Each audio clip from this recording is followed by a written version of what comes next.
নরসিংদীতে স্কুল থেকে ফেরার পথে 10 টাকার প্রলোভন দেখিয়ে 7 বছর বয়সী শিশুকে ধর্ষণের ঘটনা ঘটেছে। রবিবার দুপুরে নরসিংদী সদর উপজেলার বালুশাই এলাকায় এ ঘটনা ঘটে। গ্রামবাসী অভিযুক্ত ধর্ষক আবুল কালাম আজাদকে গণধোলাই দিয়ে পুলিশের কাছে সোপর্দ করেছে।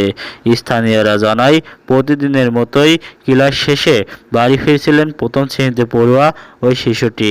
বাড়ির কাছে আসলে শিশুটির প্রতিবেশী চাচা তাকে 10 টাকা প্রলোভন দেখিয়ে তার ঘরে নিয়ে যায় এবং শিশুকে জোরপূর্বক ধর্ষণ করে।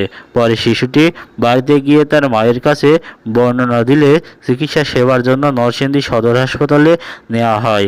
এলাকাবাসী এই খবরে বিক্ষুব্ধ হয়ে আবুল কালাম আজাদকে ধরে গণধোলাই দেয়, পরে পুলিশের হাতে তুলে দেয়। পুলিশ জানায়, এলাকাবাসীর সহযোগিতায় অভিযুক্তকে গ্রেপ্তার করা হয়েছে। পুলিশ আরও বলে, মেয়েটা ওখানে একটি প্রাইমারি স্কুলে মানে বালুশাই প্রাইমারি স্কুলে 2য় শ্রেণীতে পড়তো।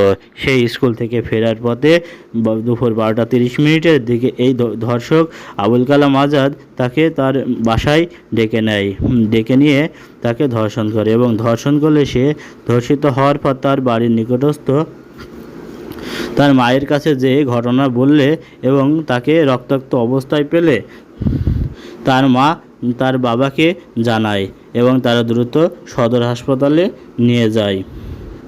সদর হাসপাতালের চিকিৎসক বলেন, আমরা তাকে শারীরিক সেবা থেকে শুরু করে প্রশাসন সবাই ওর ব্যাপারে খুবই বলবৎ। Mohammad Abu Saeed, S20 TV news, Dhaka.